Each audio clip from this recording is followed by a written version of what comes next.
Yes, 36th District Court is back in session with the Honorable Reagan Evans presiding. While court's in session, there's no reading, walking, talking, driving, eating, smoking. When your name is called, please give your full and undivided attention to the court. Good morning, Your Honor. All right, good morning. This is the People versus Carlos Durham. Ticket number 203978842. Count 1, drove out license not valid or improper license. Ticket number SP115463. Count 1, drove out license not valid or improper license. And it looks like we're here for a review on ticket number U40128517. The conviction is disorderly conduct. Good morning, please say your names for the record. I'm here, Your Honor. My name is Carlos. My name is Carlos of the Durham family, and I'm here as executor of the estate named in this matter. All right, buckle up, because what you're about to witness is no ordinary day in court. This is a 36th District Court with Judge Reagan Evans on the bench. But today's spotlight is on none other than Carlos Durham, a man who proudly claims to be a sovereign citizen. Now, if you're not familiar with that term, sovereign citizens are individuals who believe they can opt out of laws simply by redefining legal terms, quoting the Constitution out of context, or inventing rights that don't exist. Think of it like trying to win a chess match by insisting the rules of Monopoly apply instead. From the very first words, Carlos is determined to turn this courtroom into his personal stage. He introduces himself not just as Carlos Durham, but as executor of the estate and beneficiary of a fictional entity. In other words, he's playing a legal game of make-believe. And here's the kicker. He even tries to appoint the judge as a trustee, as if the judge is just another character in his fantasy courtroom drama. But Judge Evans, she's not having it. This hearing is about to spiral fast. And trust me, you'll want to see just how far Carlos... And we're not dealing with any beneficiaries or any of that. You're dealing with the defendant. And it's my understanding that you are Carlos Durham and you're the defendant in this matter. Do I have a right to subrogation? Does the prosecutor give me the right to subrogation? Do I have a right to subrogation? I don't even know what that is. What's subrogation? I require subrogation. What is that? You don't know what subrogation is, Your Honor? I don't. Okay. Are these proceedings? Notice how Carlos keeps tossing around big legal-sounding words like subrogation, except he can't define them, and neither can the judge because they don't apply here. This is a common tactic in sovereign citizen playbooks. Overwhelm the court with jargon to confuse or stall proceedings. But instead of sounding clever, it makes him look like he's reading random terms off Conspiracy Forum. The judge asks for clarification, but Carlos just doubles down. And here's where it gets fascinating. Every time he feels cornered, he pivots to another demand, as if this verbal smokescreen will somehow erase the charges he's actually facing. I'm an active member of the bar. For the record, please present your bond and oath of office to the court. Yeah, Is the prosecution bonded for this matter?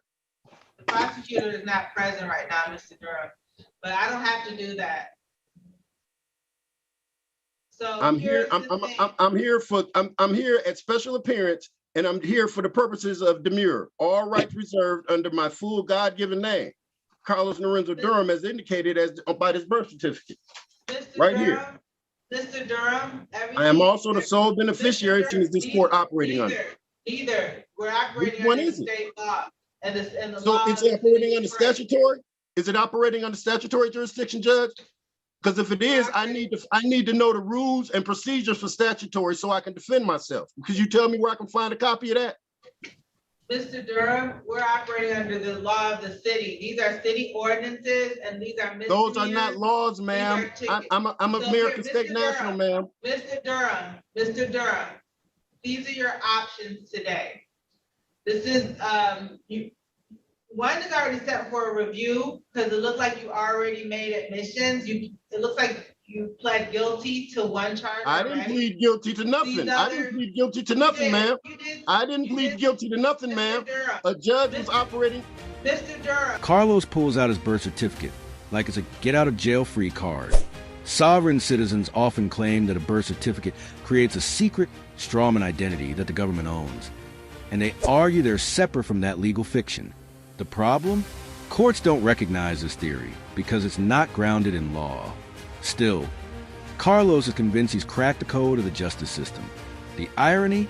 All he's really doing is digging himself deeper while the judge, calm and composed, keeps trying to bring the conversation back. You say what you needed to say. So you need to let the court speak now.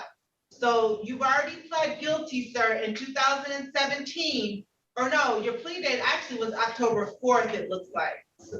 And you were charged with offer to engage the services of another for an act of prostitution. It was amended to disorderly conduct. And so we're here for the offense date is October 18, 2020.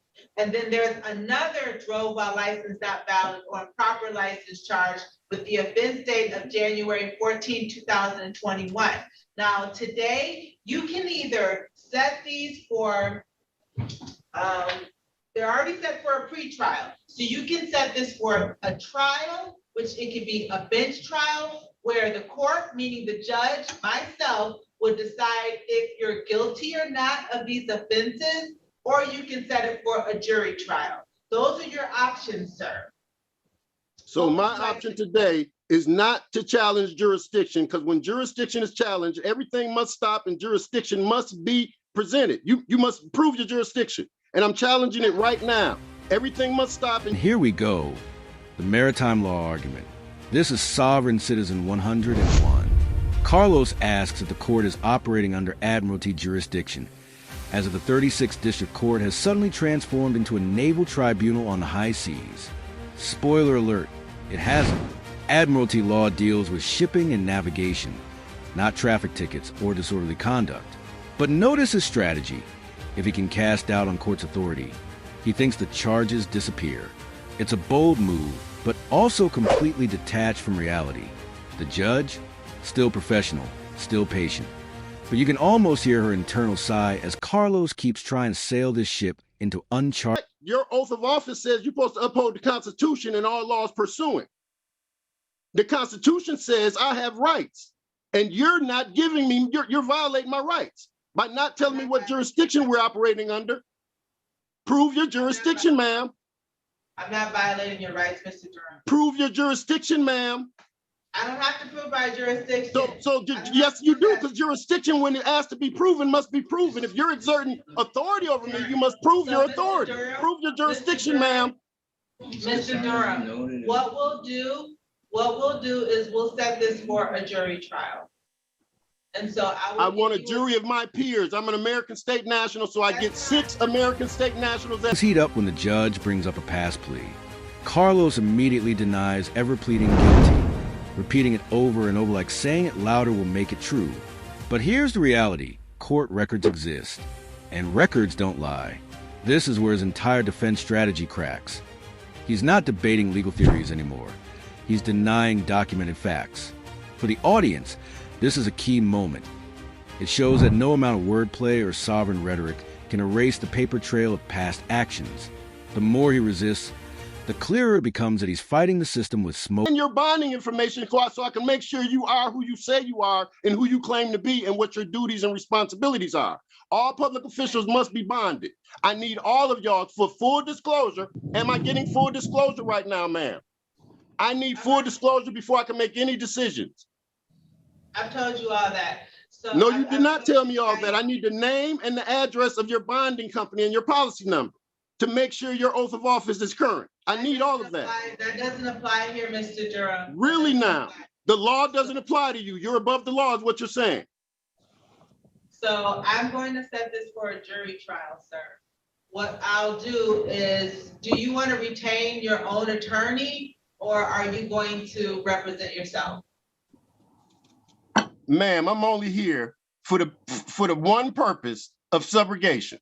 Nobody has given me nothing what I asked for, but you keep trying. Carlos is stuck on repeat, Jurisdiction, jurisdiction, jurisdiction. He insists the court must stop everything until the judge proves her authority. But here's the catch. Courts already operate under established law. They don't pause to justify their very existence every time someone questions it. It's like refusing to play basketball unless the referee explains gravity. And when Carlos demands a jury of so-called American state nationals, that's the giveaway. He's not seeking justice. He's chasing validation for his ideology. Meanwhile, the judge is doing what all good judges do, staying grounded in reality, no matter. Because I was not driving, I was traveling, ma'am. Mr. Durham, you are here as a defendant. You're not here as a No, I'm not here as a defendant, ma'am. Beneficiary. I'm here as a beneficiary, ma'am. You cannot come here and tell me how it's going to work. That is not how it goes. So I need full disclosure. Am I getting full disclosure? Absolutely. Yes or no? Yes. What jurisdiction is this court operating under? Common law or admiralty jurisdiction? Which jurisdiction is this court operating under? Statutory jurisdiction? The jurisdiction of the city of Detroit. Is that statutory? Is that statutory? Because the city of Detroit don't get to overrule the Supreme Court or the Constitution. And it says if it tries to do that, everything you do is null and void. The Constitution overrules the law of the land, and that's what I'm under. In order to be heard by the Supreme Court, Mr. Durham, you have to first go through the district court. And if no, ma'am, that's not true. That's not true, ma'am. Agree with it, then you can appeal it. But as of now, I asked to see the lawyer's bond. I asked to see the attorney's bond. I asked to see the contract you have, so I can. Do you want to retain your own counsel, Mr. Durham? He's muted. We'll just, it just looks like that you're supposed to pay the fine of $50. So we'll just have you pay that on the next day, by the next time you come back, which will be January 17th. So you need to pay the $50 by January 17th at 8:35, which is your next court date. And then your jury trial date is February 7th at 1:35. All right, so you are all set, Mr. Durham.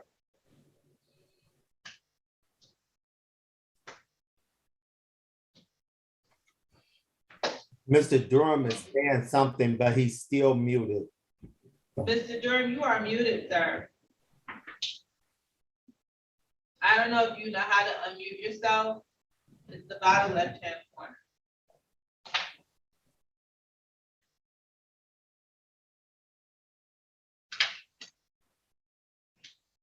I object to these proceedings. Your objection is noted, Mr. Durham. So you got your jury trial date, and then you have your pre-trial date, the final pre-trial. Okay, when is the prosecution going to send me all the evidence, including the witness, the damaged property, and the injured party's name? I need to know everybody involved. I need all this information. Of course you do. Mr. Durham, what that is called discovery. And you have to do a request in writing.